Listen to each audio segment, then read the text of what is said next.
Ndagusuje neza kandi nguhaye ikaze ubuntu bw'Imana n'urukundo rwayo bibe ku buzima bwawe wowe udukurikira aho uherereye hose. Uri mu Rwanda, uri hanze yarwo, komeza uba amahoro. Imana irinde umubiri wawe, umwuka n'ubugingo bwawe nicyo nkwaturaho. Hano turi abagabo batatu, twuzuye umubare w'Imana. Ndi kumwe na Evangeliste Didier, nkaba ndi kumwe na Mushumba Amasengesho, nanjye Prince Robert uyoboye iki kiganiro. Hanyuma tugiye kuganira. Didier ni umwanditsi w'ibitabo, ndabona yaratangiye kwandika ibitabo. Afite icyitwa Ubwiru bw'Agakiza, ni igitabo cyiza cyanditswe n'uwitwa Nyamushanja. Abantu benshi ntabwo bazi kuri mwene Nyamushanja. Nyamushanja Kandi izina rirakomeye mu mateka y'u Rwanda. arikurikirane mu Ruhango Igitarama. Yego, araza kugera ahantu kure.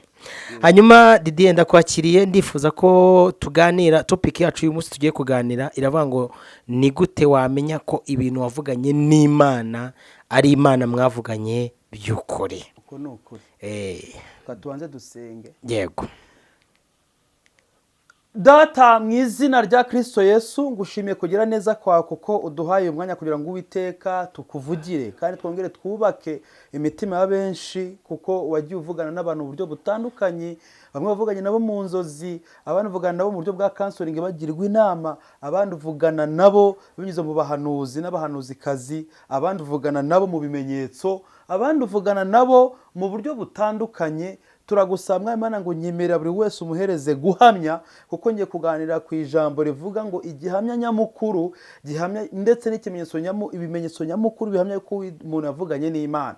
Nyemerera Uwiteka minota mikeya abari bwumve buno butumwa ntibasigare uko bari ahubwo barushaho guhembuka, tuve mu bwiza tujya mu bundi. Urakoze kuko ugiye kubana nanjye, ni mu izina rya Yesu Kristo umwami n'umucunguzi. Amen. Amen. Nguhaye ikaze rero mu kiganiro cyacu. Yes. Mpani ikaze Masengesho, ndetse mpani ikaze n'abadukurikiye mwese mwiyumvemo muri iki kiganiro, kandi urukundo rw'Imana ari rwo rubasha guhumekera muri twebwe twumve ibyanditswe. Imana ivugana n'abantu mu byanditswe byayo byera nk'uko bivuze, mu bicuku bya nijoro dushyizweyo, mu mpanuro no mu kanwa k'abahanuzi. Rero nguhaye ikaze nawe uvugane natwe, ariko Imana igukoresha nk'igikoresho cy'icyubahiro. Ni karibu. Okay, Robert, reka duhere ku cyanditswe uvuzeho. Badusoma rwa kabiri rwa Timoteyo, igice cya kabiri, umurongo wa 19 kuri 21, havuga ibikoresho by'icyubahiro n'iby'isoni nke. Niho duhereye. Kuko ukoze hasi unyitsa gutora ariko ngiye guhera ku wundi murongo. Reka baro duhera rwa kabiri rwa Timoteyo kabiri umurongo wa 19 kuri 10 nako kugera kuri 21. Ngiye gukoresha speed abo turi busige mwongere musubiremo iyi message. Haravuze ngo nyamara urufatiro rukomeye rw'Imana ruracyahagaze. Ngo nyamara urufatiro rukomeye rw'Imana ruracyahagaze. Rwanditseho iki kimenyetso ngo Uwiteka azabe. Rwanditseho iki kimenyetso ngo Uwiteka Imana izabayo. Kandi ngo umuntu wese uvuga izina ry'Uwiteka ave mu bidatunganye. Nubwo bigoye niko turi gusabwa ko umuntu wese uvuga izina ry'Uwiteka akwiye gufata umwanzuro wo kuva mu bidatunganye, bisobanura ngo ubuntu bw'Imana burahari budushoboza.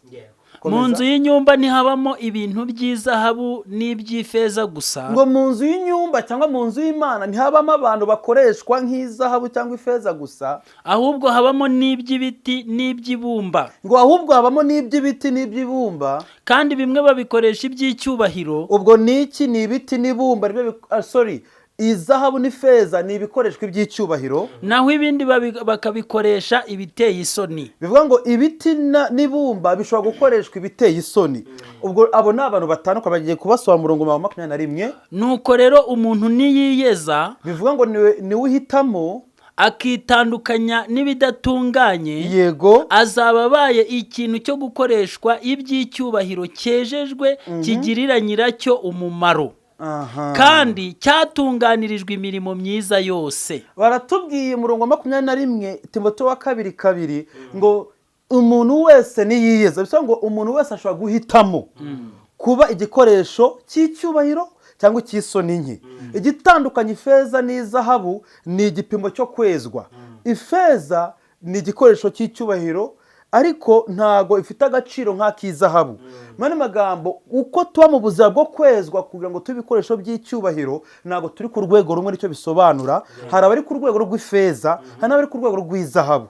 Nibuka Imana 2023 umwaka urangira narabwiye ngo Mana nyemerera umpindura igikoresho cy'izahabu. Niba nkoreshaga nk'ifeza mpindura izahabu igikoresho cy'icyubahiro, ntabwo kwakura ngo nemeze abantu, ahubwo yari inyota nagize binyuze mu jambo nari insomye ko hari ibikoresho by'icyubahiro ariko ntabwo binganya icyubahiro. Ifeza ntabwo ugira agaciro nk'ak'izahabu.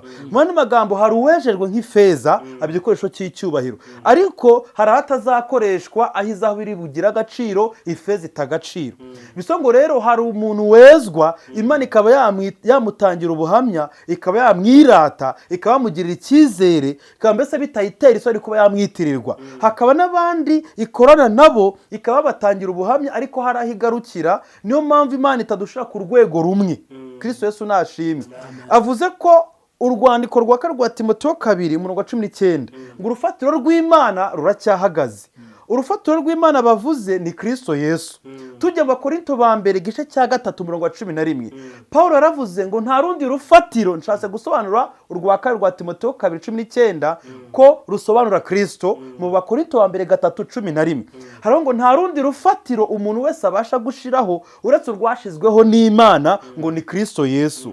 Bisongo rero hari abantu bandi bafite imfatiro zitandukanye. Amashuri wize yaba urufatiro, ubwenge ufite, urugo ufite, business ufite yaba urufatiro, cyangwa ibyo ari byo byose ubasha gukora ariko hari ibindi wishingikirijeho byaba urufatiro. Dusanga Korneliyo yarakoraga imirimo y'idini ariko ari rwo rufatiro ariho.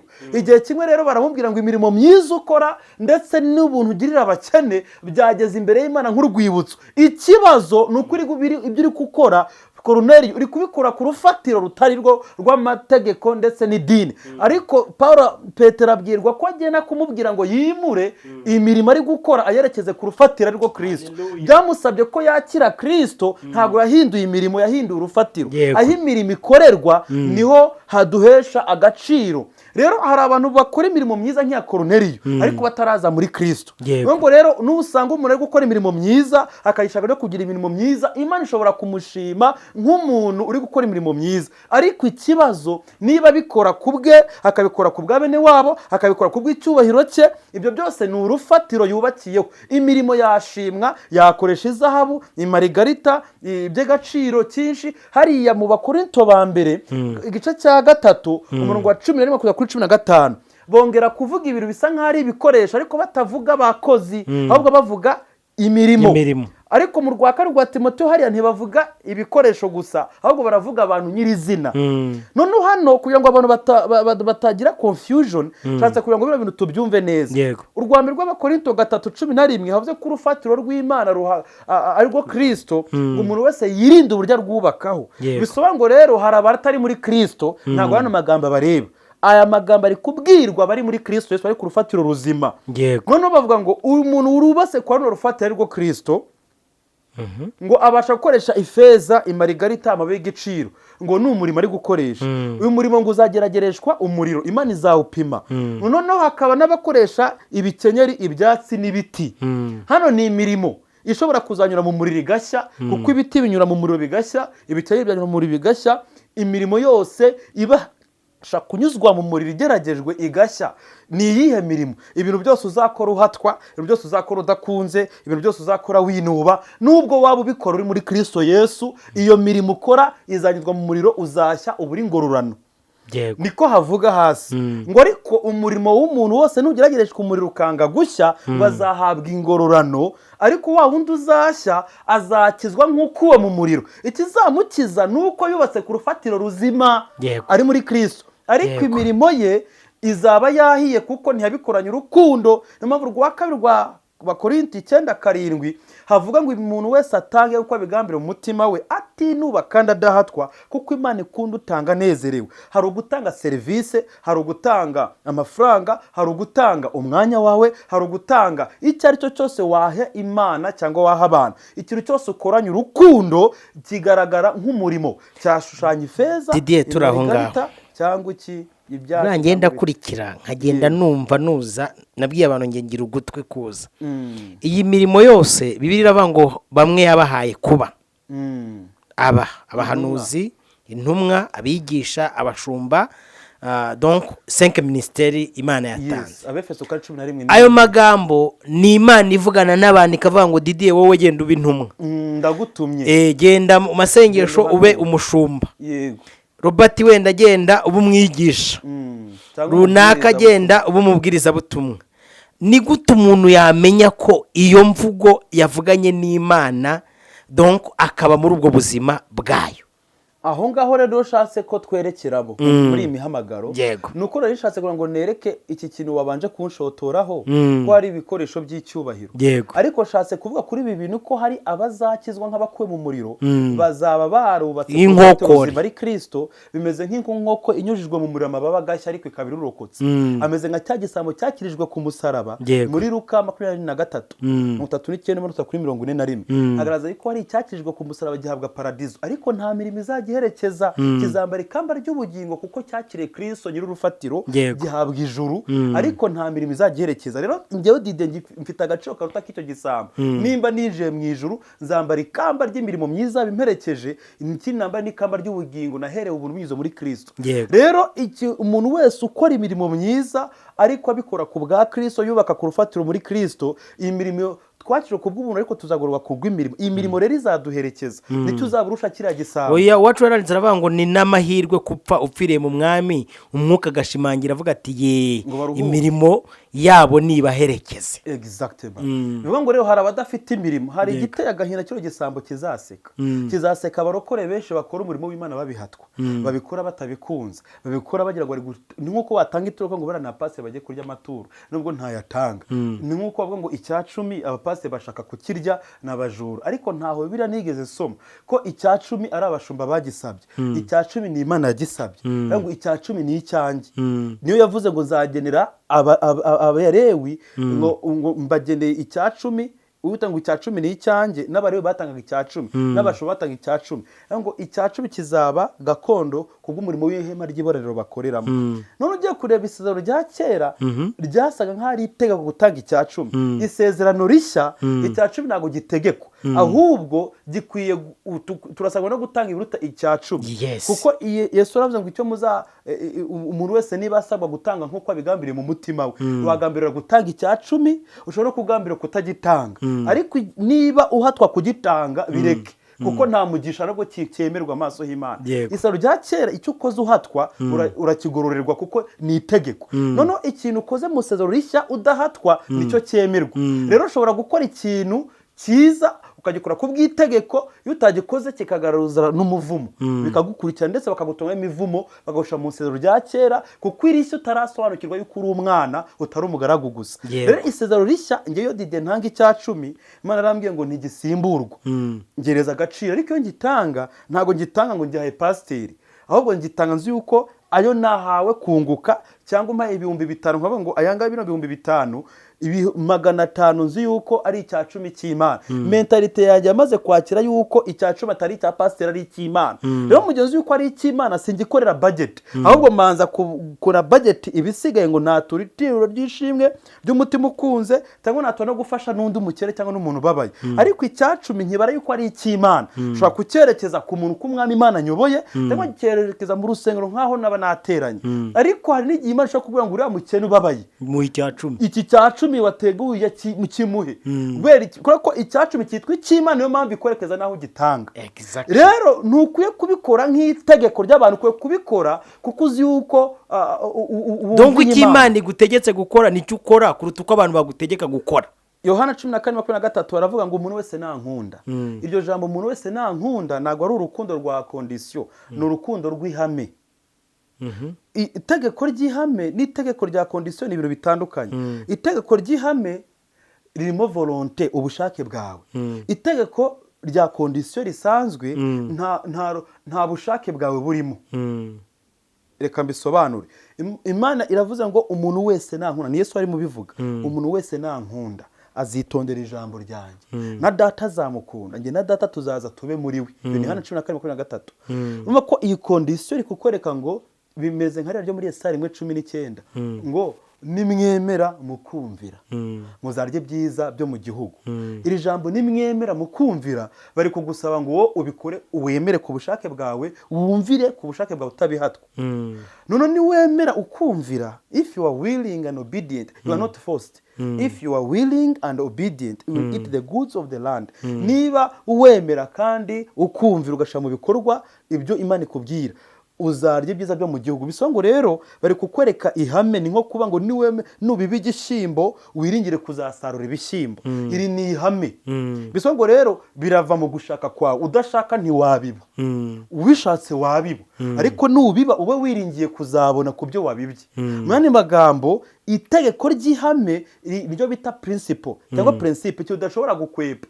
Ni nko kuvuga ngo tushe egarjo, icyo ukora ubuzi yuko hari ingaruka zacyo, icyo bita condition ishobora gukumvira mu bushake bwawe, utanabishatse wabireka. Niyo mpamvu isezerano rishya ridusaba ko dukunda Imana mu bushake bwacu, ariko ntuyikunde nk'itegeko nk'uko isezerano rya kera ryabitegeka. Rero utegetswe kuyikunda nk'itegeko, waba ubyumvamo cyangwa utabyumvamo. Isezerano rishya rero Yesu ntabwo avuga ngo mbategetse kunkunda, avuga muri Yohana 14:23 ngo umuntu wese nankunda. Iri jambo rishatse kuvuga ngo biraterwa nuko ubishaka, biraterwa nuko ubyiyumvamo. It's your choice. Yes, it is your choice. Umuntu wese nankunda azitondera ijambo ryanjye, azaba anyemeje yuko ankunda. Nde na data tuzatubiriwe na data azamukunda. Urukundo rumva ari kukwereka ko ari urw'ubutoni, rufite condition yuko wayikunze.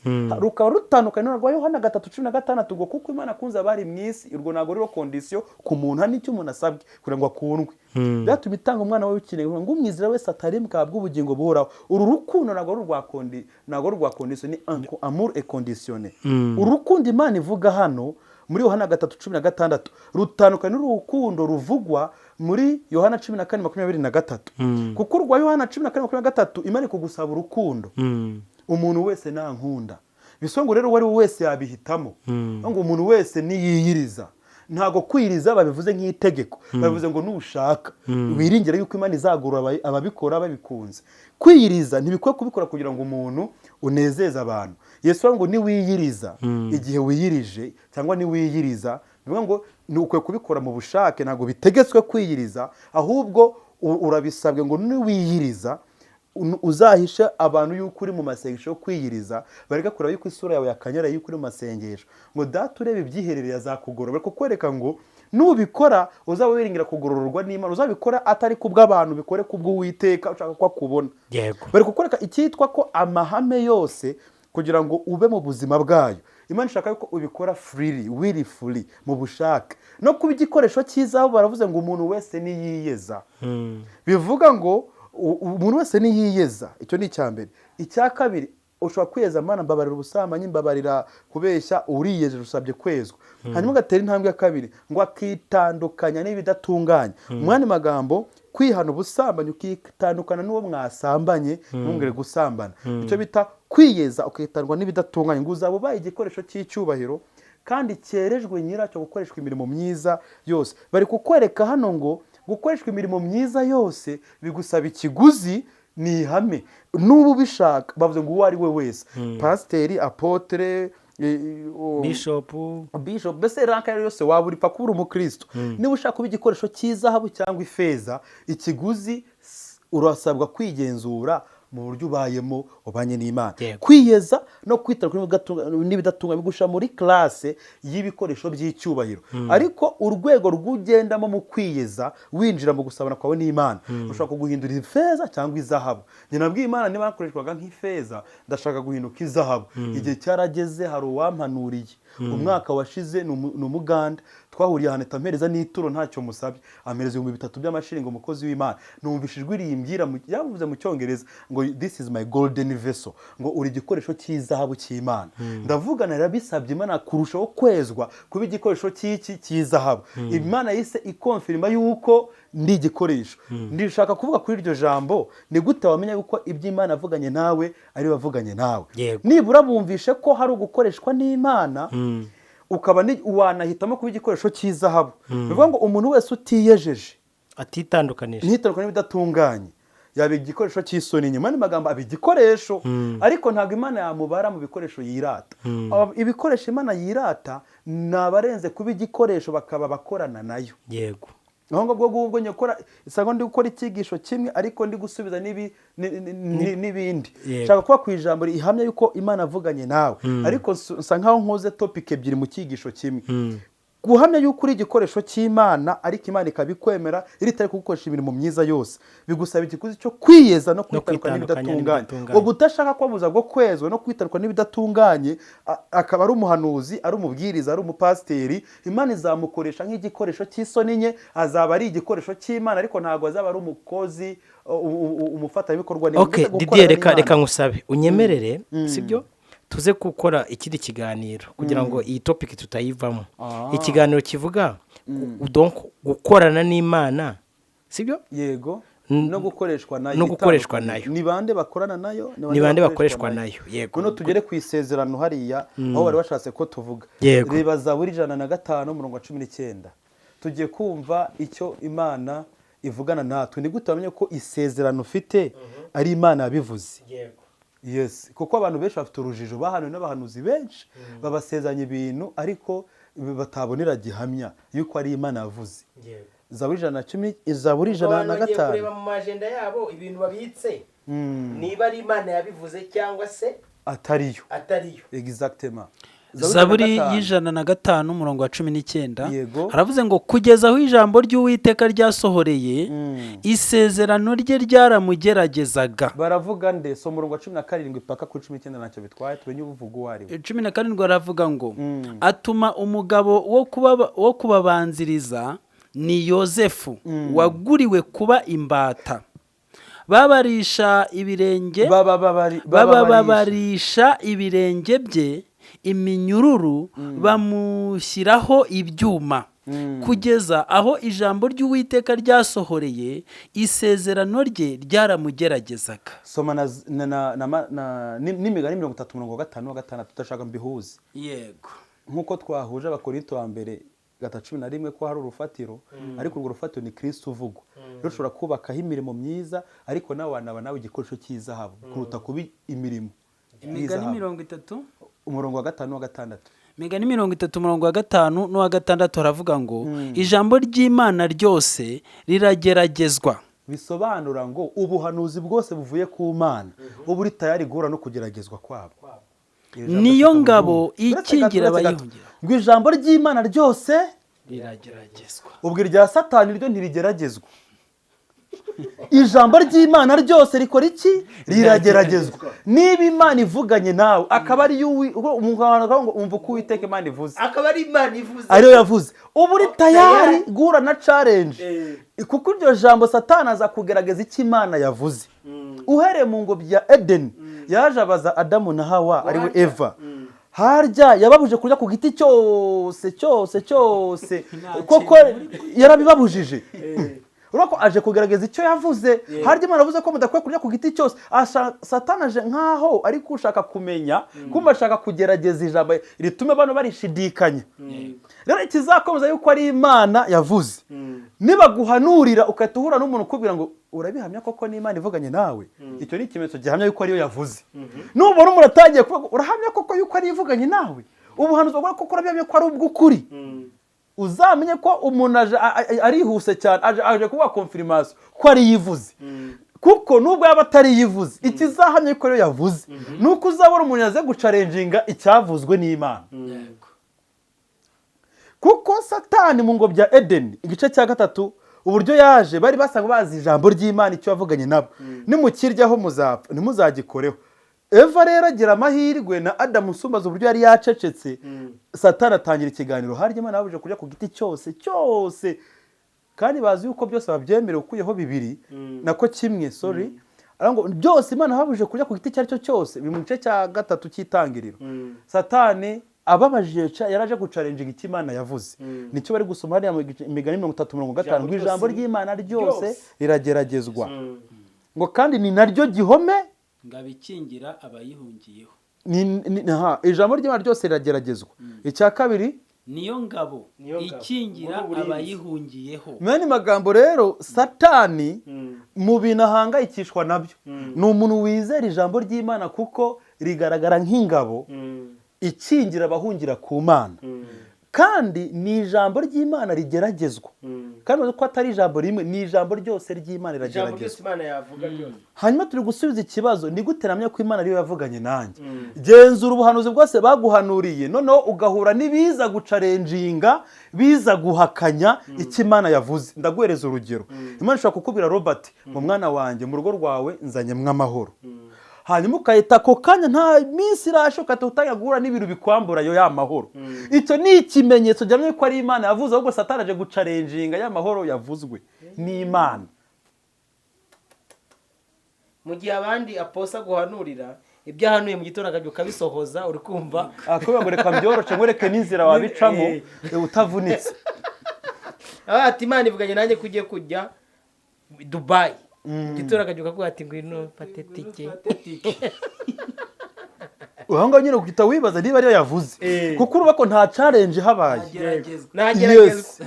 Ijambo ryose ry'Imana ngo rirageragezwa, rishirwa ku munzani. Dore naje kugererana nibaza igituma Imana ikubwira ngo irakurinze ugahura n'ikimenyetso gishaka kuguhitana. Imana ko ngo nzaguhakurama, ugahura n'ibimenyetso bishaka kuguhitana ari byinshi ngo upfe mbere y'igihe. Ibyo n'ibimenyetso bigaragaza ngo niyo yavuze. Kubera ko aho ngaho dusanze uriya Adamu na Eva babajijwe ikibazo na Satani ngo harya Imana babuje kurya ku giti cyose cyose. Eva aravuga ngo turabyemerewe byose ukuyeho kimwe gusa kiri mu ngo bya Eden, kibimenyesha kibi n'ikizi. Icyo twarabwiye ngo no kukirya ntituzakiryo, yongere Imana itavuze, no kugikora ntuzagikoreho. Uwo murongo wa 5 usubira wumve ukuntu bavuga ngo ntukagire icyo wongera. Murongo wa 6, umurongo wa 6 aravuze ngo ntukagire icyo wongera ku magambo yayo. Ni iryo kosa Eva yakoze, afungura Satani kwinjira neza. Imigani 3:6 hasubira twumve. Ntukagire icyo wongera ku magambo yayo kugira ngo itagucyaha ugasanga uri umunyabinyoma. Hanyuma tugenzure tubaze. Genda mu gice cya 2 cy'itangiro, ndashaka kureba kuntu Eva ikosa yakoze yongeyeho ibyo Imana itavuze. Yashatse gushiramo umunyu n'ibirungo. Satani ubwo utagiye kongera bitavuze, aho ngaho ubaye nk'abandi se w'ibinyoma. Uyisuba petite sœur, uyisuba petite sœur, ubaye mushiki wanjye aho. Kuko urumva ko niba utagiye kongera bitavuze, aho ngaho ndagufite muri yombo. Yahise yongeramo ikirungo. Igice cya 2 murongo wa 16 cy'itangiriro. Itangiriro 2:16 aravuze ngo Uwiteka Imana iramutegeka iti ku giti cyose cyo muri iyo ngobyi ujye urya imbuto zacyo uko ushaka. Yego. Ariko igiti cy'ubwenge umenyesha icyiza n'ikibi ntuzakiryeho, kuko umunsi wakiriyeho no gupfa uzapfa. Urumva ko Adamu ahawe amakuru yuzuye. Urumva hari ibyo bavuze byo kugikoraho. Kugikoraho ntabwo ari ikibazo. Ikibazo ni iki, ni ukukiryaho. Noneho reba igice cya 5, noneho Eva bari kumuta, Satani atangiye kumutereta neza, atangiye kumubwira uburyo amugira mushiki we. So mu gice cya 3 umurongo wa 1 urubyo Eva agiye kongera. Igice cya 3 umurongo wa 1 titiravuga ngo inzoka yoshya Eva. Inzoka yarushaga uburiganya inyamaswa zo mu ishyamba zose Uwiteka Imana yaremye. Ibaza uwo mugore iti nukuri koko Imana yaravuze iti ntimuzarye ku giti cyose cyo muri iyi ngobyi. Urumva ko Satani abaza strategic question to make you think critically. Utangira kudautinga niba ariyo yavuze. Nukuri koko niyo kuvuga ngo ijambo ry'Imana nukuri. None Satani ari kubaza nukuri koko. Ibaza kuntu ari ashaka gushidikanye kwa kuri. Ijambo ry'Imana nukuri. Yesu yaravuze ngo ningenzi ukuri n'ubugingo. Nta muntu wajya kwa data. Yohana 4:6. None Satani araje aravuze ngo nukuri koko Imana aravuze iti ntuwemera kurya ku giti cyari cyo cyose. Cyari cyo cyose kiri muri ingobyi. Abajije nkaho babayeho batarya. Bari kurya. Ngo nukuri koko ubusubira mu iyo statement uje Satani abajije. Abaza nk'ushaka kumenya kandi afite information ashaka kuguha. Abazi ibyazi nk'umwana. Aje kukuviduramo agushiremo doze y'icyo bita to brain wash. Ibaza uwo mugore iti nukuri koko Imana yaravuze iti ntimuzarye ku giti cyose cyo muri iyi ngobyi. urumva iyo statement abarijemo. Uwo mugore mu yandi magambo muri aho mutarya muri abapfu mwaragowe nta n'icyo murya koko yababujije kurya ku giti cyose ari gushaka inzira kugira ngo batangire ikiganiro amubaza ikibazo aravuga ngo iyi nzoka disi ishaka kumenya nta makuru reka gisobanurire bagiye gutangira gusobanura rero arayisubiza ati imbuto z'ibiti byo muri iyi ngobyi twemererwa kuzirya. Ari gutanga information inzoka ari ishaka kumenya ntabyo arize. Uretse amanza yisobanure urebe uko yisobanye. Keretse imbuto z'igiti kiri hagati y'ingobyi nizo Imana yatubwiye iti nimuzazirye ntimuzazane. Kereka imbuto z'igiti kiri hagati y'ingobyi. Aho ngara cyari mukuri. Nizo Imana yatubwiye iti ntimuzazirye ntimuzazikoreho mutazapfa. Subira ku murongo wa 13 gice cya 2 urasanga nta byo gukoraho Eva bivuze. Eva yongeye none tugarutse mu migari 30 umurongo wa 6 ntukagira icyo wongeraho ku magambo y'iki y'Imana ngo itakuhinyuza ugasanga uri umunyabinyoma. Satani rero yaravuze rero aho ngo nagufashe kare wamaze kunyiha ubwo wongeyemo ikirugo bitavuze bakubushyizemo sauce tomate aho ngaho rero ushizemo royiko ukabushyizemo royiko uretse Satani ngo jewe nago ndiga kubeshya ahubwo ndise wapi master of life rero mbonye umufana ushigikira mbonye sister wanye mu kubeshya yongeye ibyo itavuze avuze ibyo yavuze na Satani nawe rero agiye kugera ikirenge. Najya numva babantu bavuga ngo iyo batangiye kubeshya ngo Satani azatekanze gufata amasomo. Satani abaza nk'ushaka kumenya ariko ashaka kugwereza ubumenyi uruba ko Eva avuze ukuri yongeramo ikirungo. Satani rero reba rero hano Satani rero agiye kumubwira ngo agiye gutasaza guhinyuza cyagira ubwo utangiye kongeraho ibyo itavuze ubwo no kuduta ibyo yavuze uraje biduta utagiye gushirika umva uko inzoka musubije. 4 iyo nzoka ibwira umugore iti gupfa ntimuzapfa. Uretse gato Imana yavuze yuko nibakirya bazapfa. None inzoka isubije umugore ngo gupfa ntimuzapfa. Ibanje kumubaza nukuri koko yavuze yuko mudakwiye kukirya nta giti mwemere nukuri koko nta giti mwemere kuryaho mwarahutse nukuri koko nta giti mwemere kuryaho. Wari wabona umuntu akubwira ngo Satani dore strategy akoresha uzatinya umuntu wese ukubwira ngo niba uri umukozi w'Imana kora ikiribwo ndemera. Iyi mvugo ni ya diabolique, très diabolique, ni ya Satani. Satani inshuro nyinshi abaza amakuru abakuzi none iyo amaze kukumenya ashaka yuko ugwa mu bwibone agutegeshe umutego wo kugira ngo nyemeza niba uri umwana w'Imana, niba uri umukozi w'Imana, niba uri umuhanuzi mpanurira, niba uri umukozi w'Imana kora iki. Ntabwo urabona message ngo niba niba wizera Yesu sangije buno butumwa nutabusangiza ubwo ngubwo ntago uri umuntu w'Imana wagira ngo kusangiza nibyo biguhindura umwana w'Imana. Ntabwo urumva iyo strategy ni ya diabolique, ni ya Satani ya manipulation. Hari imvugo z'abadayimoni ya manipulation ngo niba unkunda kora kano ngo niba uri umuhanuzi ngo robati ngo ndeberamo ngo ndeberamo ngo arashaka ngo utangira kugira ngo umwemeze uheruka uguye muri wa mutego wongereye ibyo itavuze. Satani bose akoresha udukoryo uzatinya umuntu kubera ngo niba uri umukozi w'Imana ndashaka unyemeze ukore bino.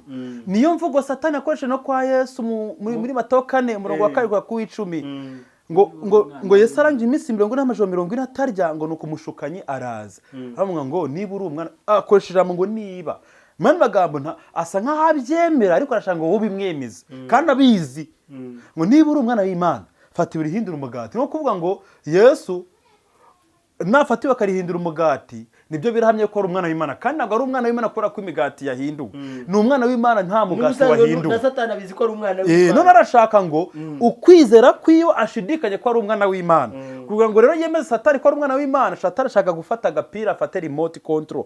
Iyo niyo ni art of manipulation.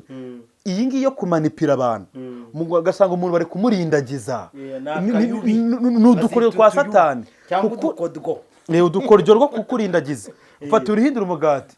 Yesu aravuga urashaka mwemeze ko n'umwana w'Imana kubwo guhindura ibi umugati Yesu aramubwira ngo umuntu ntatungwa n'umutsima gusa ahubwo tubona ijambo ryose rivuye mu kanwa k'Imana. Satani aravuga ndabona ingwa atoroshe nari ko ari mwanadamu arahita anyorohera ku mugati biraza ko nabigenjeje mu ngo bya Edeni ko ndeba hano bidakora aho ngo handitswe ngo abamuzamuriye mu cyanditswe cya kabiri amuzamurira ku rusengero aramubwiye atamuhesha hejuru ku gasongero amubwira ngo niba uri umwana w'Imana simbuka ubugaragazo bwa serebu bemeze kuko handitswe ngo Satani atazana nawe icyanditswe kiri muri Zaburi nuko ntabwo aza kukubaza adafite amakuru.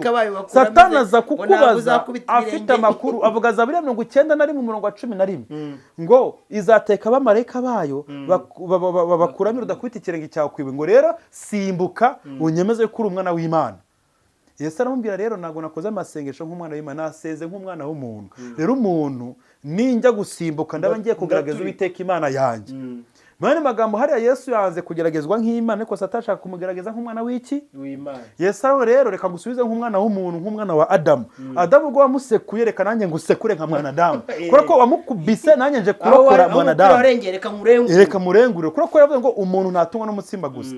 Iyi mvugo riri mu guteka kwa kagice cya 8 ngo bagerageje Uwiteka bagaburira amano mu butayu kugira ngo ibereke yuko umuntu adatungwa n'umutsima gusa ahubwo atungwa n'ijambo ryose rivuye mu kanwa k'Imana. Amagambo yose Yesu yasubije Satani ari mu gutegeka kwa kabiri gice cya 8 yose ni ware. Satani rero yazanye icyanditswe cyo muri Zaburi gusa kimwe asanga wari gucarenjinga ni ijambo wambaye umubiri asanga bamurenze urabona nzi ko ari gucarenjinga mwanadamu Adamu wa kabiri nabone wa Adamu wa nyuma wakazi atandukanye na wa wundi. Ikibazo uyu nguyu nzamufatira ku mugore we ari ryo torero naho ngaho itorero Satani adufatira naho ubundi Yesu aramunaniwe ahora ashaka twebwe arebe yuko twananiza Yesu umugambi we. Niyo mpamvu Adamu bari Satani yavuze ngo nsindamushobora ariko reka nyure muri madamu urwabya rworoshye. Niyo mpamvu rujya gusanga iyo Satani ashaka kubabaza Yesu atera itorero bishemo ishurirwa ry'igicucu cy'isezerano rya kera muri ngo Satani yagerageje Yesu aramunesha amunesheje ahita avuga ati reka ubura ndatega ikindi gihe aricyo donc inzabya zoroshye ari naryo torero rye ari aza kudutega mu kindi gihe nkuko yateze kwa mwanadamu uri kumva yagiye kwa Adamu atega umugore we umugore afatisha umugabo umugabo aravuga ngo madamu wanjye apfe wenyine reka dupfane reka ndiryeho tu mane magambo ngo dupfane ubundi ndagukunda buriya byashushanyaga yuko Adamu yemeye gupfira madamu we turimbukane twembe. Iyi shusho igaragaza urukundo Adamu yarakunze madamu we nirwo rukundo Kristo yakunze itorero ngo aze apfe mu kimbo cyacu kandi ari twe twaratukwiye gupfa twakoze ibyaha twashikira ubwiza bw'Imana. Rero ibyo byaje ngo Yesu aje kurengura mupira anyura mu mugore urwabya rworoshye aza kuvuka we hanyuma Yesu arabanza hanganana na Satani nyirizina. Rero abantu benshi bavuga ngo Satani nakadayimoni kagapeti wapfa gutokesha. Yesu yahuye nawe amaze seke y'iminsi 40. Satani ngo ngewe ntago ntokesha bisanzwe tujye mu byanditswe ni mu kunegosi nyemeza wowe uri inyenyeri yo mu ruturutu nanjye ndindi nubwo ndi foreign angel ariko nanjye naraguye urabizi ko nanashatse kuzamura icyubahiro cyanjye ngo gisumbe cyane munyirukana ariko nsanza turaziranye. None gitangaje abadayimoni birukanywe mu ngurube uzi uko barebye Yesu bakamumenya nubwo ari yambaye umubiri ngo duhuriye mwana w'Imana uje kuturimbura igihe cyacu kitaragera.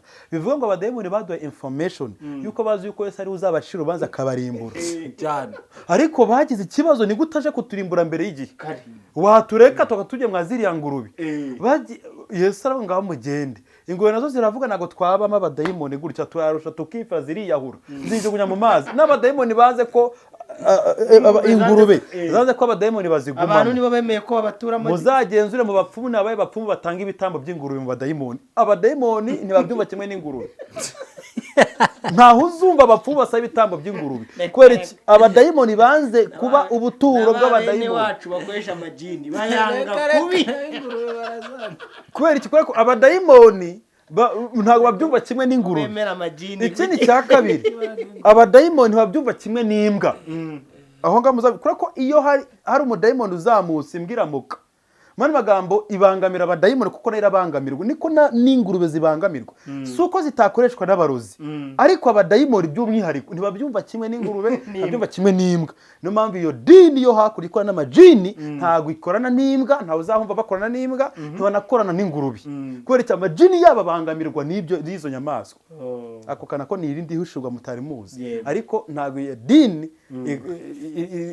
ibyumva kimwe n'iki n'imbwa n'ingurube muzabikurikirane idini ya isilamu ntabwo yemera iki gutunga imbwa ngo bayorore birabujijwe kuko izabamokera muri ya masaha yo gusara hari amadini azagasarana nabo ibyo amajini ibyo si byo tubitindaho dore ko ariho nkomoka muri iyo dini turi gushaka kumenya uburyo ijambo ry'Imana Satani ni gute wagerageza ni gute wamenya ko ari Imana avuganye nawe igihe cyose uzahura n'ikinyuranyo cy'Imana yavuze challenge y'ibintu Imana ivuze ikubwiye kuwa mbere ko kubakiye urugo sibyo ni Imana ibyivugiye kuwa kabiri haje abasore bane baje kugira ngo urugo ahubwo gutereta kandi igihe babereye itaravuga ntibari baje icyo ni ikimenyetso Imana ivuganye nawe ko nguhaye akazi kuwa mbere kagitangira gusohora haza challenge y'utuzi dutanu dushoreranye kandi dufite kondisiyo ku buryo uhitamo imishahara Satani akwereka yuko ashaka gusoza icyo Imana yavuze inshuro nyinshi Satani aza nk'aho ashaka gusoza icyo Imana avuganye nawe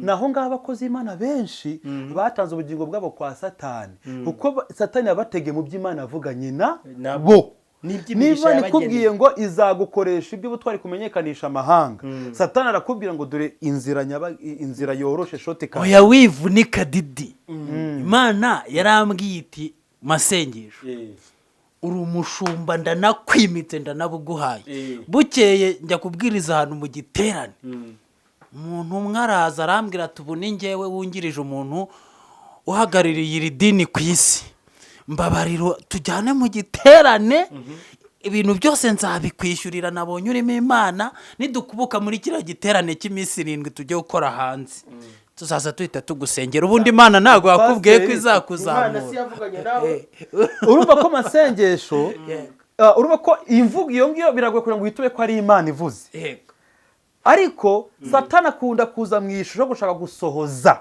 ibyo Imana yavuze ni nayo mpamvu usanga abantu bamwe reba Yesu kugira ngo ubyemere Yesu sarangije iminsi 40 n'amajoro 40 bibiri bivuga yuko akimara kuyarangiza ngo abona gusonza iyi sinzara y'umwuka ni y'umubiri yarashaka icyo kurya Satani aza nkuje gutanga icyo kurya urebe ahantu bibera bibi Satani aje nkuje gutanga icyo kurya Yesu ngo asiburukuke ibuye rihindura umugati you break up your fasting urangize kwiyiriza Satani urumva ataje nk'umuntu uzanye igisubizo cyuko Yesu nk'uko umuntu yakubwira hari umusore nigeze mpanurira n'umurundi twari duhuye asa nkaho yansuye iwanjye yari ari kurangiza y'ibiri ntabizi none mita numva bivuzeho ngo arimo ararangiza amasengesho y'iminsi 2 ararangiza yarariho kuyarangiza nk'ejo ari mu ijoro umunsi wa mbere umunsi wa kabiri ashaka kugira ngo arangize yibira umunsi ukurikira noneho mita ngira iyerekwa ako kanya mbona umudamu uteze agatambaro kirabura amuhamagara afite abana 2 ndamubwira ko Imana inyeretse umudamu umeze nk'umufiyemere ndabona nta mugabo ariko ndi kubona abana 2 imbere ye ashaka kugira ngo akwakire nyuma y'aya masengesho ariko ikigengerwa cye Imana ikunyereka ashaka kugira ngo azakugusha mu cyaha cy'ubusambanyi ariko azaza mu buryo bwo kugira ngo agufashe gusibura kukakwakira ibyo kurya ni umudamu utega agatambaro ni natera nk'umwadeperi nyine uyu nguyu mwitondere ahita avuga ngo mubwiye uko asaramira ngo wowe nari inkesi nabonye afite akana kamwe niko nabonye afite atera akana kamwe ariko uko uvuze ko asa nari mukesi ariko afite akana kamwe ndavuga ngewe Didier Imana ikunyereka afite abana 2 undi kuvugaho umunsi wakurikiye ariko yarangiza abamubonye afite ateruye akana kumba akana ko yarasangwa azi yuko arake yagiye kubona ntabwo arazi ko afite gakuru kiwe ariko abura kavuye mu baturanye kaza kwa nyina arebye uwateruye nundi arabase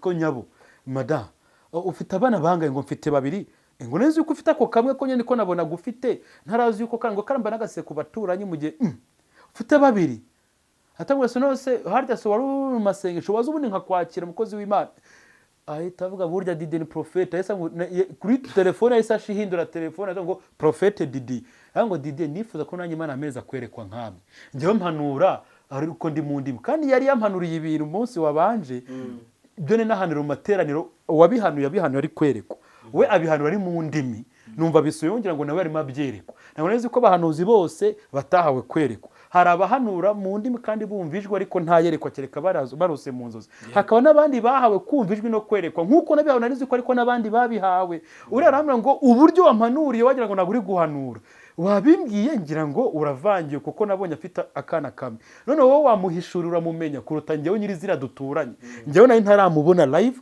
ariko ndabona umugore ndi ko ushaka kuzakwakira utega agatambaro gutya gutya ngo yaje no kucyumera ko yateze Didier twahuye umunsi ukurikira ubwo ngo kabisura umuhanuzi uzi yuko naringiye kugwa mu mutego yambwe ngo arashaka kunyakira mani magambo Satani ashaka kuza mu ishusho kugira ngo aguhereze icyo kurya mu gihe cyo gusiburuka kandi wari ukeneye icyo kurya none bavuga ngo ngwino ngutekere umukozi w'Imana nkorera umugisha kumva ari gushaka ngo aheruka amuhaye no kubina baryamane nuko niyo mpamvu ari byiza kuba maso kuko bari bizi yuko ushobora kubigwamo utabizi niyo mpamvu iguha amakuru rero ibiguye mu bizi nuko utabaye maso kuko ari igihe nabikunyuza mu nzozi ukabiza mu bahanuzi rero sibuze abantu ngo bashaka abahanuzi ahubwo iyo ubanye neza n'Imana ikavugana nawe igweza n'ibimenyetso yuko ari bavuganye nawe gusa ukwiye kuba maso mu gihe cyo gusubizwa Satani akunda kwitambika niyo mpamvu Yesu amaze gutira ikigerezo cy'ibyo kurya yanga kurya ibi rihindutse umugati hari abarokore benshi bafite ingo zimeze gutya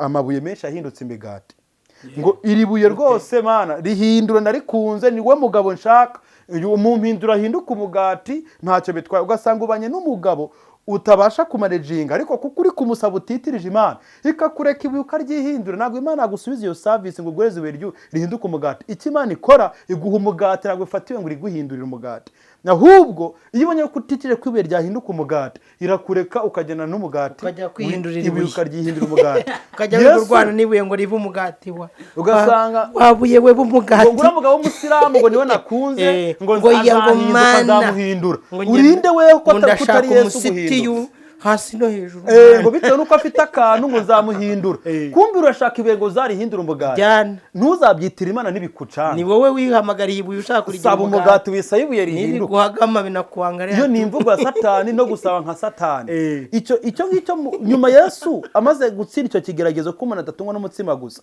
ntuzi yuko abamarayika baje bagasereva Yesu iyi modoka mana wamaye kandi ubwo ni ikibuye wahambaditse uragisambanira biruhindura umugati uraza tuvuga ati uko murebera ibuye ni umugati kandi hari abakobwa benshi bafite utuzi muri business ariko kugira ngo bahabwe iyo office muri iyo company yabanje gutanga ruswa y'igitsina akaza kuko bari Imana yarabwiye ngo iraje guhereza akazi ka office kuko ari Imana ivuze Satani akayitabwa rero nanjye hari izindi office zihari options zirahari alternatives uriya boss igena wa applying hari ariko umuhereze ruswa y'igitsina wirwane Imana ifashe wifashisha bwa bwenge bw'isi none kagaruka ushimana ngo mushime Imana haleluya bakore Imana yarabitubwiye yaramwe kwizampa akazi ko muri office none nakabonye tugakomera Imana amashi Satani akaburana ko ari ngewe bakamuhaye amashi ari kukuzira kandi ari ngewe bakamuhaye akazi yagusabye ukavuga yuko ukamuhaye watinze kukamuha ngewe ndagikemuye nitanga imbere imuhaye inzira umubiri we awutanzemo service akazi iba exchange none niba akazi aho ngo ashime nge Satani ukamuhesheje ari gushima Imana burya Satani afite amashimwe menshi ari kuburana mu rusengero niyo mpamvu yagiye kurega ku Mana dupfa gukoma amashi ngo niyo yabikoze ariko ugasanga rimwe na rimwe byimwe byakoze na Satani ariko byitiriwe Imana ibabarira abantu bafashe amashimwe ya Satani bayatwerera Imana icyo kora Satani nyine ubwo mu migani twabonye ko bongeraho se bongeraho Imana irabahinyuje niba uzi ko wadukomesheje amashyi ubyita ishimwe ry'Imana kandi ari uzaho byaturutse twihute kuri iki kintu Yesu sageragerezwa ku cyo kurya ibese yanze ko rihinduka umugati akihanganira inzara ntabwo bavuze ngo nago nshoje ngo ndashonje ariko ntabwo benemera ko rihinduka umugati Yesu yari ihanganye amaze kwihangana nyuma si yakire service y'abamarayika ngo abamarayika baraza baramuseriva ibyo kurya ariko iyi service y'ibyo kurya Satani ya detectinze yuko Yesu ari mu gihe cyo kwakira service y'ibyo kurya akeneye service y'ibyo kurya igihe cyose uzamenye ko Satani agiye kugusura ni muri iki gihe igihe cyose uzaba wumva yuko ushaka kubaka urugo ukabigira icyifuzo ugasaba Imana ndetse n'abantu bakabikonfirma yuko Imana igiye kukubakira urugo. Uzabe maso cyane, niba wagendaga uri impumyi tangira gukanwa nabyo byitoze, kuko muri icyo gihe cyo gutabarwa no muri season yo gutabarwa amabuye azari menshi ashaka yuko ahinduka imigati. Hari abantu benshi baza Kigali, hari amabuye masengesho na Didi, amabuye afite nyashi amabuye afite nyashi, amabuye arabagirana nk'amasarabwaya. none se igiteye agahinda Robert, ari makiyaje yaje Kigali y'abadayimoni, sinzi niba bari wayibona, iba ifite utuboro hano dutukura ukuntu cyane, n'uwasaga nanjye kuno akahita yihindura. Uzayitegeye izo makiyaje ni iz'abadayimoni totaloma, amabuye bashaka guhinduka umugati. Bivuga ngo tegereza, buretse ibuye guhinduka umugati, hari igihe abamarayika bahawe inshingano zo kuguhereza serivisi niba utari ibuye, ariko niba wari ibuye gugurana naryo, serivisi abamarayika ntabwo uyikeneye. Niba ihene niba intama itahindutse ihene, serivisi izaboneka. Hari igihe Imana iguhereza isezerano uri intama, hanyuma ugahinduka ihene, isezerano ryaza rigasanga wahindutse ihene, ikagutegereza ngo ubanze wihane uve mu buhene ugaruke mu butama. Nicyo bisobanura Abaheburayo 13:6. Ako n'Abanyarwanda ni abahanuzi, ngo hari igihe ngo abantu barwanira amabuye bakajya bazana abayamira bunguri, noneho shamana yanjye simbizi. Reka ni Abaheburayo 13:6 ngo kuko mukuriye kwihangana. Ubwo nubura kwihangana urafata ishyano. Ngo kuko mukuriye kwihangana mwamara gukora ibyo Imana ishaka mugabwa ibyasezeranyijwe. Ubwo ngo nuko ngo hahirwa bihanganira bagerageza. Iryo jambo kwihangana rikora ryari? Yakobo 1:12 ngo hahirwa bihanganira bagerageza kugeza igihe cyo kwemerwa. Rero iyo utaragera mu gihe cyo kwemerwa, Satani inshuro nyinshi Imana yari ibyo kwemereye cyangwa gusezeranyije, Satani akunda kubanza kuza gucarenjinga ngo arebe niba ibyo Imana avuga nawe ubihereza agaciro cyangwa ubyizeye. Ikigenwa cya Satani ngo yibe ijambo utizera kandi ugakizwa. Basomera Luka 8:12. Twumve impamvu ijambo ry'Imana Satani ryo ahangana naryo. Umuntu wese w'umurokore udahereza agaciro ibyanditswe byera, akumva yuko bamuhanurira gusa, uwo muntu kumuriganya afite amahirwe 100% yo guhura n'amabuye kuruta imigati. Luka 8:11-12. 11-12 aranditse ngo dore iby'uwo mugani ni ibi. Imbuto ni ijambo ry'Imana, izo mu nzira abo ni babandi bumva ijambo ry'Imana, hanyuma umwanzi akaza agakura ijambo mu mitima yabo kugira ngo batizera ngo bakizwe. Ndashaka umurongo usome umurongo wa 12, Luka 8:12. Havuze ngo iki? Haravuze ngo dore iby'uwo mugani ni ibi. Imbuto ni ijambo ry'Imana. Imbuto ni ijambo ry'Imana. Yesu Kristo uri kuvuga ku mugani w'umubibyi. Imbuto zaguye ku nzira nizagiye gusobanura ziribwa n'inyoni, abandi barazikandagira. Izo mu nzira abo ni bo bumva ijambo, hanyuma umwanzi Satani akaza agakura ijambo mu mitima yabo, aribasigira mu mitwe rigakurwa mu mitima, kugira ngo batizera ngo bakizwe, zigasigara ari inyuguti. Wizeza umutima ntiwizeza umutwe. Satani ngo araza agakura ijambo mu mitima rigasigara mu bwonko gusa, kugira ngo batizeze imitima yabo icyo Imana yavuze ngo bakizwe. Bivuga ngo ijambo iyo ryageze mu mutima w'umuntu rimuzanira kwizera no gukizwa. Ariko Satani aje akaryiba mu mutima rigasigara mu bwonko, batizera ikindi udakizwa. Nubona rero abantu benshi gukizwa byabananiye, Satani yabibye ijambo. Hari igihe usanga umuntu arivuga ariko ubuzima bw'abayemo buhakanya rya jambo. Ubwo Satani yararibibye aribasigira mu bwonko, barifite bunyuguti. Ibi bintu byabaye no ku bafarisayo, bari barifite mu bwonko baza amategeko, ariko mu mitima yabo huzuye ubunyazi. Nicyo cyatuye Yesu ababaza muri Matayo 12 mwandyarya mwe 33 mwite igiti cyiza n'imbuto zacyo mukite nziza. Ngo mwabana bincira mu ni gute mwaba babiko mbazi ko nde imitima yanyu nkabona muri babi, nta n'ijambo ryanjye rifite umwanya mu mitima yanyu. Ni gute mwaba bimukavuga ibyiza ko ibyuzuye umutima ari byakanwa katura. Umuntu mwiza mu butunzi bwa bwiza bwo mu mutima we atanga ibyiza bikuye mu butunzi bwa bwiza bwo mu mutima we, ntabwo ari mu mutwe we. Ngo uko umuntu atekereza mu mutima we ngo ni kwari. Ngo uko utekereza mu bwonko bwawe ntago uraba wowe, uzaba wowe ari uko ibitekerezo byivanze n'amarangamutima. None nuje gusha mu bikorwa ibyo watekereje kandi wemeje umutima wawe, nibyo Imana ibara yuko ari weho nyirizina.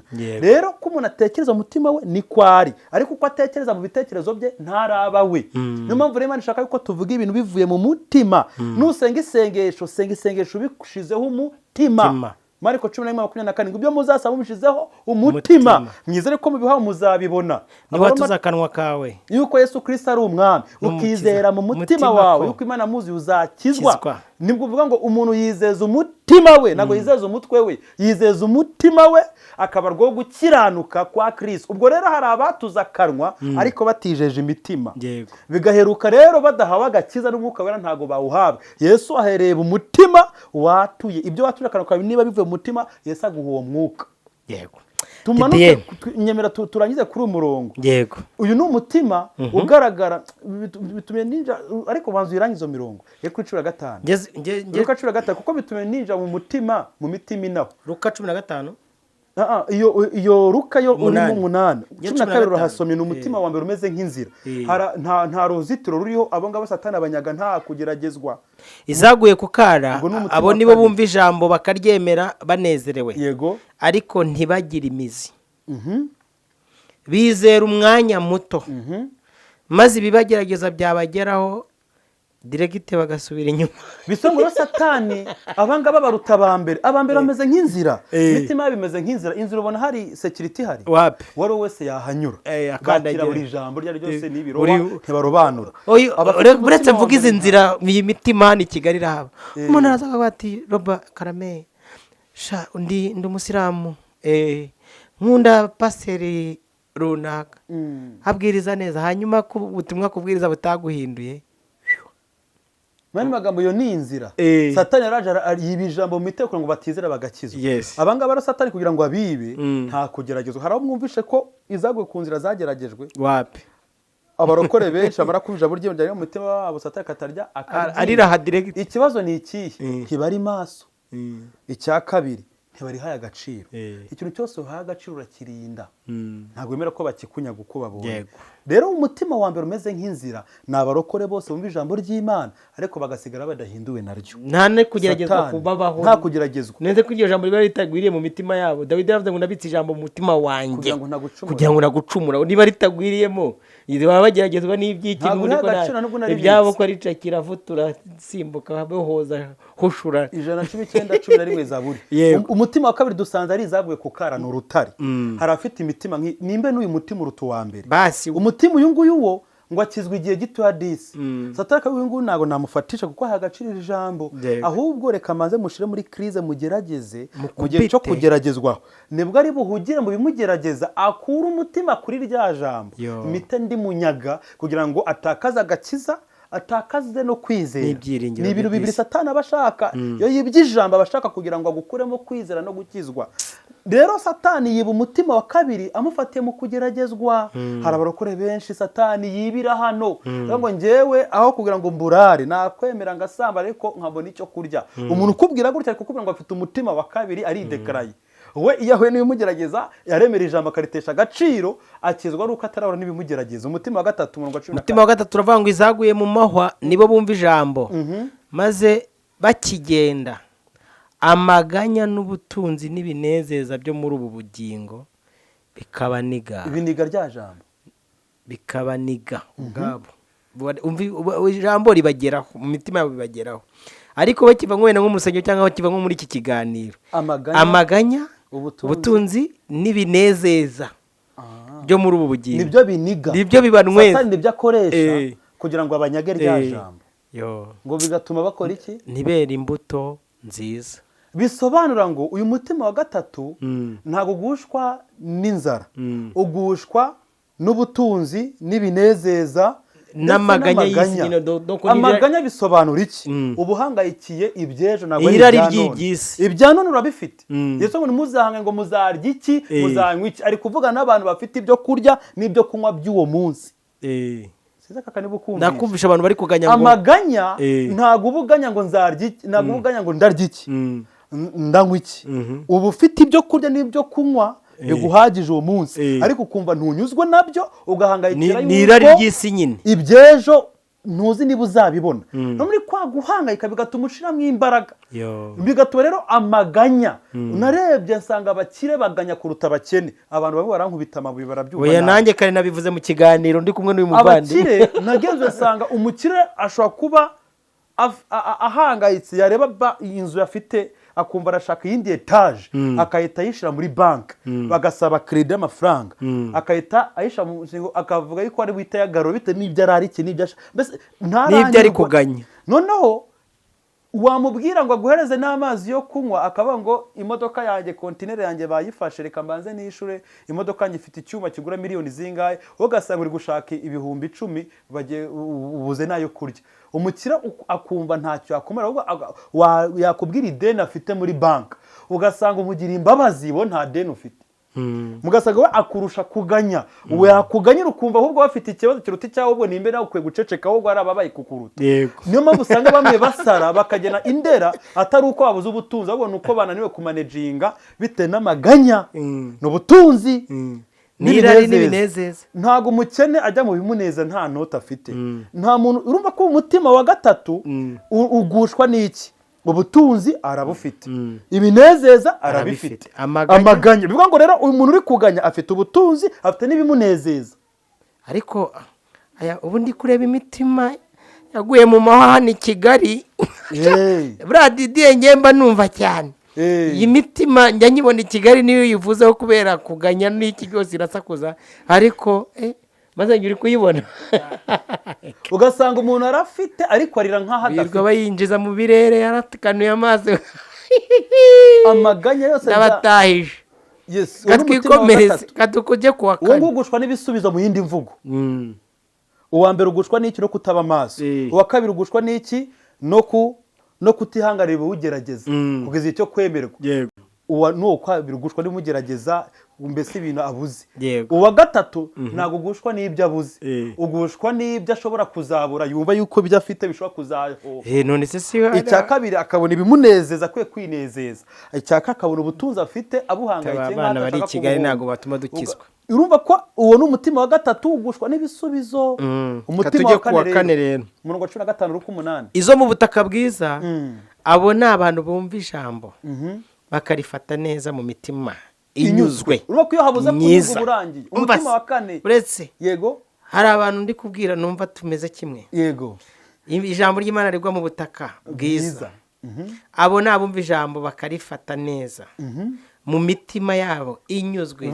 myiza iri taka ni umutima inzagwe ku nzira ni umutima izagwe kukara ku rutare ni umutima afite imitima nk'urutare izagwe mu mahwa ni umutima dusanze umutima wa kane ngo ni ubutaka bwiza ari wo mutima unyuzwe kandi mwiza wakira ijambo ry'Imana n'umutima mwiza kandi unyuzwe bera imbuto kubwo kwihangana bivuga ngo nta kwihangana n'umutima unyuzwe nawe ushobora kugwa mu mutego satani yawe ibijambo dukwiye gutunga umutima wa kane kugira ngo tube mu buzima turi ibikoresho by'Imana by'icyubahiro dusanze umutima wa kane ikiguzi bisaba ni ukunyurwa Timoteyo wa mbere 6:6 kubaha Imana yafatanyije no kugira umutima unyuzwe bizana iki inyungu nyinshi ubwo kutubaha Imana no kutanyurwa bizana ibihombo byinshi nicyo kintu gituma abantu Bradidiye ikintu nkwemerera nkukundira nanakivuge ku mugaragaro abantu basoma ijambo ry'Imana nibatunga itoroshi kuri satani uri kumva ngo banaritunge no ku Mana rimwe na rimwe n'igihe iyo bitunze kuri satani wangu ariko ngo kuki mwirwa mwogeza satani kurushwa mwogeza Imana niba Bibiliya ivuze ngo kubaha Uwiteka no kwihangana no kumvira no kunyurwa kwubaha Uwiteka bifatanye no kugira umutima unyuzwe bizana inyungu nyinshi abantu benshi rero bari guhura n'ibihombo kuko babuze kubaha Imana no kwihangana ibyo bararikiye ntibanyurwa uyu murongo harimo avuga byo kunyurguza yuko wavuze ngo benshi barazirarikiye inoti bibatera kuva mu byo kwizera binandisha imibabaro ikomeye kuko gukunda imiya ari umuzi w'ibi byose ntabwo bavuze gukoresha imiya cyangwa kuzikenda yuko ari umuzi w'ibi byose ahubwo kuzikunda bavugaga ni mu gihe uziringiye kandi ukumva yuko utazibonye utariho ugaheruka rero ushatse ibishoboka byose gukora ibidakwiriye kugira ngo uzibone ubundi ikintu cyose wagashatse kubona mu buzima bw'umucyo ntabwo cyitwa kibi ahubwo ikibazo ni mu gihe ugishaka mu buryo budakwiriye Imigani 6:8 haravuga ngo duke turimo gukiranuka Imigani 6:8 ngo duke turimo gukiranuka turuta inyungu nyinshi zirimo gukiranirwa bivuga ngo rero umuntu ushaka kwakira byinshi birimo gukiranuka nibura byakire mu buke bizenera ariko ntushake inyungu nyinshi zirimo kweskoroka iki ngiki Robert ntibigukomeretse ndashaka kuvuga ko hari no wafata kwa kuri abantu bashaka views akahita idahuye icyo ngicyo ushizeho titre idahuye n'ubutumwa bwiza ushaka views kugira ngo ukurure abantu hari igihe bashobora kuza bakakwita babona yuko uyu nguyu yashyiraho titire zidahuye n'ubutumwa bagahita bacika intege kandi wari ushaka viyuzi. Reka nkwereka abantu bihira abana b'umwijima ariko abana b'umucyo. Iyo ushatse twishi turimo gukiranirwa Imana iraguhombya kuko itinya kuguhomba iremera ikaguhombya. Rero kuko idashaka kuguhomba iraguhombya. Ituma rero titi ushobora kuyishira idahuye n'ubutumwa bakagira dute n'amakritike ukumva no mutima urakurega ukavuga reka nshiraho titira uye n'ubutumwa kugira ngo njye kuba ikibazo n'Imana. Mani magambo aho nga niyo party ya kabiri tugiye kujyamo ariko nibura abantu bamenye ko kugeragezwa kose Satani akunda gucalenjinga cyane cy'Imana yavuze. Niyo mpamvu birivuga ngo igihe Yosefu yeretswe mu nzozi abona ko bene se bazamupfukamira arabyerekwa. Abirebye ari imiba 11 yubamiye umuba we wa 12.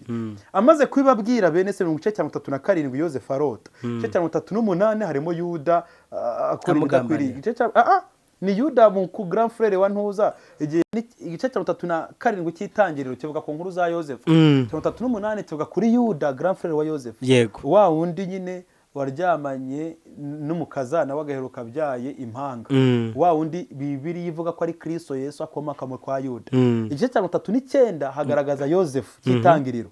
Igice cya 40 hagaragaza ajya muri gereza n'ibindi byose Potifari n'ibindi byose n'ibindi byose aswa n'inzozi. Ari igice cya 37 yagaragaje inzozi yeretswe. Bene se nibo bazisobanuye bivuga ngo yari impano ya famiye gusobanura inzozi. Uhereye kuri se Yakobo kugeza kuri Benjamin bose babashaga gusobanukirwa inzozi yari impano ya family. Yosefu rero byatumye atayikoresha cyane no kwa Potifari yayikoresheje ari muri gereza gusa ariko yaburaga ari nk'impano isanzwe kuko yaburaga ari family gift, ni ibintu byo mu muryango. None iyo mpano gusobanura inzozi ni umwuka uyitanga. Igitangaje ni iki, Yosefu ararose amaze kurota abona bene se bamwikubita imbere. Ubusora yabuhabwa ariko ashaka kubabwira ngo yarose. Imiba 12 buri wese afite umuba we ariko abona 11 imuguye imbere. Akimara kubivuga ntibamwe amahirwe yo gusobanura inzozi. Bene se bahita bazisobanura. Ushatse kuvuga yuko ugiye kutubera ugiye kuzatuyobora. Yosefu rero se ndacyasobanuye kandi asanga ni impano yo gusobanura inzozi, ni family gift, ni impano ya family barazisobanura. Iyo bamugirisha atakumwita Karose. Akimara kuvuga iby'Imana yamwerese iri gumupangira. Igihana yuko inzozi zavuye ku Mana nuko bene se nabo ubwabo baravuze reka turwanye izi nzozi turebe amaherezo y'inago twakwere ko Petit Frère atuyobora. Nibwo batangiye kurwana urugamba rwo guhura n'ikinyuranyo cy'inzozi. Bashaka kumwica bamujugunya mu cyobo, barashaka ngo bari kurwanya inzozi za Yosefu. Biga kurwego banamugurisha ngo bari kurwanya iki izo za Yosefu. Ariko ikintu batamenye nuko barimo bazishigikira. Reka mbabwira abantu bakomeza abantu bose uzabona bari kurwanya ikimana avuganye nawe ni ikiraro cyo kuzamuka ndetse no kugera mu by'Imana avuganye nawe. Ntuzabarwanye, reka Imana izagutunganyiriza ameza amaso y'abanzi bawe kuko ari abo banzi bakubera ikiraro cya promotion y'iby'Imana iri gutegura kukugezamo. Kuko Yosefu yakunze bene se ariko bo baramwanga bamugirira ishyari, bamugurishije agiye kwa Potifari. Ukuboko kw'Uwiteka kwiza kumugaragaraho. Potifari abonye yuko ndashaka bahereza ibintu bibiri. Nabwo yuko igihamye ko ari Imana avuganye nawe nuko uhura n'ikinyuranyo cyangwa ukaba mu buzima buhabanye n'iby'Imana avuganye nawe. Niba Imana ikubwiye ngo nzaguhindura umukire hanyuma ukamuza bwo gukena, ntivuga yuko Imana yabeshye, ahubwo ubwo uko gukena kwiyongereye ni ikimenyetso gihamya yuko Uwiteka azagukiza. Urugero rwiza nuko Yosefu yeretswe ab'umutware, ntago yigeze yerekwa ab'imbata. Agiye kwa Potifari ahubwo ngo ab'umutware ab'imbata. Kuba imbata ni ikinyuranyo cyo kuba umutware. Bisobanura ngo rero ushobora kugenda ukabona akazi ukaba umugaraga ahantu kandi Imana kubwiye ngo izagureza kugira company yawe ugire n'abakozi uzakoresha. None ukibaza ko ngiye gushaka akazi muri company iby'Imana avuganye nawe uzi ko Imana kubwiye ngo zagureza company uzagira n'abaje n'abagaragu ujye bakoresha. Hanyuma igihe cyagera ubuza bukagukubita ukajya gusaba akazi muri company runaka. Kumbe company runaka uje gusaba akazi ugiye kwa mu buzima buhabanye n'iby'Imana avuganye nawe. Ntuzagira ngo hari daimon abantu benshi abitwerera Satani, ariko ni inzira z'Imana kugutegura kugira ngo ube ukwiriye kuzinjira muri iryo sezerano, kugira ngo nuba ufite abakozi uzabakoreshe uzi uburyo nawe abakozi bakoreshwa. Ntuzabakoreshe nabi kandi uri boss uri manager. Niyo mpamvu Yosefu yarabanje abimugaragu abimbata kwa Potifari. hanyuma Potifari amuhereza poromosiyo, amuhereza kubonja kuba umutware icyo ari cyo. Hasigara kuri abagaragu bo muri Egiputa kwa Potifari. ngo Uwiteka ahereza umugisha umunyegiputa ku bwa Yozefu kuko yabonye ko Uwiteka ari kumwe nawe kandi icyo yakoraga cyose cyamuberaga cyiza. Bisa ngo hari irindi hishurwa riri aho ngaho Prince rivuga ngo nuhereza agaciro umuntu ubona yuko Uwiteka ari kumwe nawe ukamuhereza agaciro ukamwubaha, hari umugisha ugabana atagusabiye. ngo Imana yahaye umunyegiputa umugisha ku bwa Yozefu. bivuga ngo Yozefu yabaye umugisha, no kumuhereza agaciro bihesha umugisha ukamuhaye. si uko yizeye, yari n'umupagani. ngo rero Robert uzaguhereza agaciro akakubaha kuko uri umukozi w'Imana, ashaka kugabana umugisha atigeze akorera kuko yakubasha gusa akaguha agaciro. nicyo bisobanura Matayo 10:41. ngo nubaha umuhanuzi ko ari umuhanuzi wakira ku ngororano y'umuhanuzi, nubaha umukiranutsi ko ari umukiranutsi wakira ku ngororano y'umukiranutsi. ngo rero umuntu wese uhaye agaciro ukamwubaha wakira ku mugabane, wakira ku ngororano ye. hari umugisha uba umuriho cyangwa nawe yarahindutse umugisha, wamuhereza n'ituro Imana ikagira igifu bintu ifungura bitewe n'uko umuhaye agaciro. Ministere yose Imana ifitemo inyungu ira sponsoringa. ariko niba hari umuntu ubasha kuguhereza agaciro kuko yakubonyemo ibintu by'Imana akaguhereza n'ituro, kandi umukozi w'Imana uratwubaka akira ugure MBs, uratwubaka akira ubone ka transport mu gihe wagiye gukora umurimo w'Imana. nk'uko rimwe na rimwe inshuro nyinshi nkoresha transport nza hano, hari uwambiye ngo ninde uyagushama amafaranga, ndavuga ngewe inshuro nyinshi nkoresha ama transport yanjye. ariko warusha kuvuga ngo Didier mu gihe ukoresha transport kandi ukaduhembera, twembe tugakoresha MBS tugukurikira tukaryoherwa ibyo Imana ikunyuzamo. uwazi gukoreho akakoreza ka soda akira bakoze umurimo w'Imana. ibi simbivuze gusaba, ni kubabwira ko ibyanditswe. umuntu wese uhaye agaciro hari umugisha ubona kuko uhaye agaciro umuntu Uwiteka ubona ko ari kumwe nawe. Potifari sinzi uburyo yabyeretswe.